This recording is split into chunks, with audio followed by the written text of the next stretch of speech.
Assalamualaikum warahmatullahi wabarakatuh. Selamat pagi anak-anak. Semangat ya. Sebelum memulai pelajaran, marilah kita berdoa menurut agama dan keyakinan masing-masing.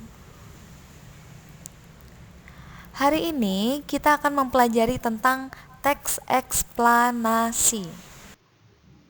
Adakah dari kalian yang tahu apa itu teks eksplanasi?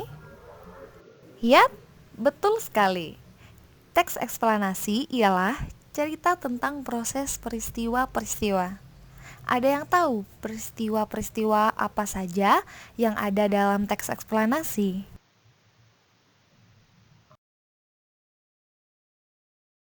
Peristiwa-peristiwa itu disebut juga fenomena. Nah, di sini ada 3 fenomena. Ada fenomena alam, fenomena sosial, dan fenomena budaya.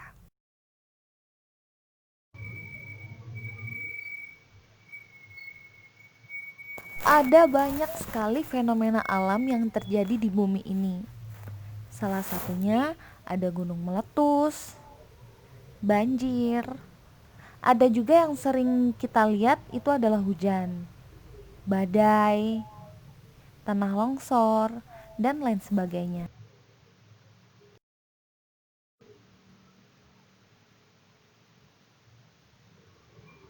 Fenomena sosial ada tawuran dan juga baru-baru ini ada demo.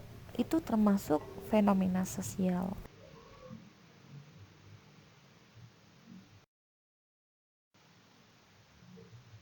Dan fenomena budaya. Contohnya bisa kita lihat di daerah masing-masing. Ada karapan sapi di daerah Madura, ada upacara sedekah laut di Pantai Baron, ada penampilan wayang di setiap daerah, dan ada juga tari-tarian dan lain sebagainya.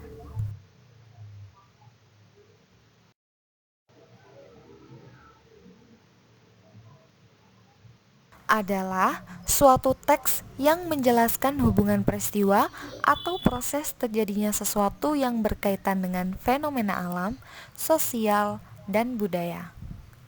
Selalu mempunyai hubungan sebab akibat dan proses merupakan pengertian teks eksplanasi. Jadi, peristiwa seperti di tampilan sebelumnya itu merupakan peristiwa yang dapat disajikan dalam bentuk eksplanasi.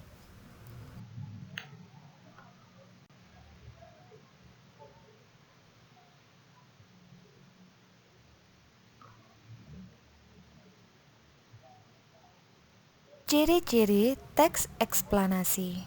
1.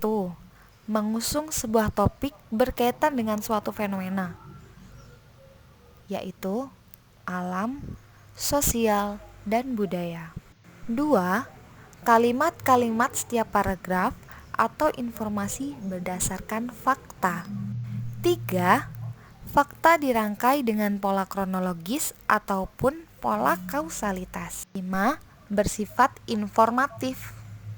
Yang dimaksud dengan pola kronologis ialah urutan peristiwa. Pola kausalitas adalah sebab akibat.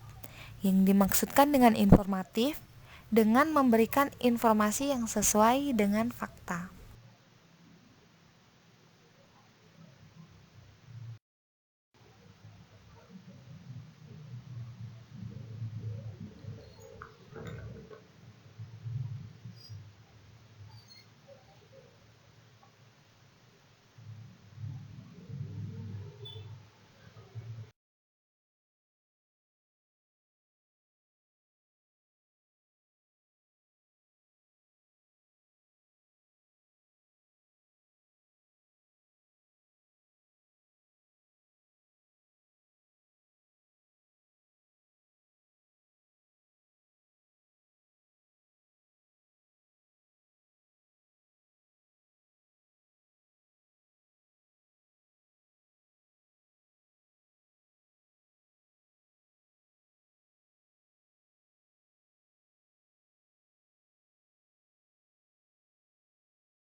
Pada teks yang sudah kalian baca, sudah sangat jelas karena menjelaskan mengenai sejarah perkembangan dengan menjelaskan peristiwa demi peristiwa, mulai dari berdirinya sampai periode berikutnya.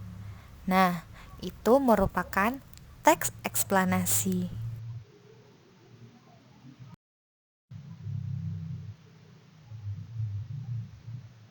Menentukan gagasan umum. Memahami gagasan pokok atau ide pokok pada tiap paragraf. Jadi, kalian harus memahami gagasan pokok atau ide pokok pada paragraf. Contoh,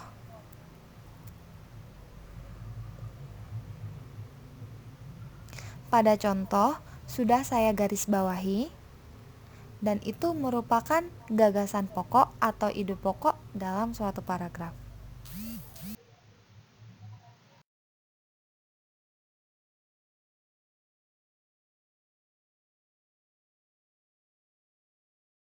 Meringkas. 1. Menentukan gagasan umum. 2. Menyusun kembali.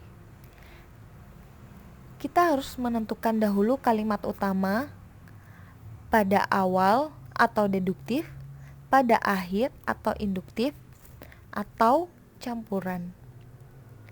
Setelah itu, ringkas kalimat utama namun tidak boleh mengubah makna.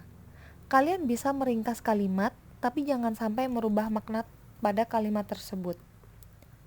Setelah itu, apabila gagasan umum setiap paragraf telah ditentukan, maka susunan gagasan-gagasan tersebut menjadi sebuah teks. Jadi, bisa disusun kembali menjadi sebuah teks. Setelah itu, diceritakan kembali menggunakan kata-kata sendiri.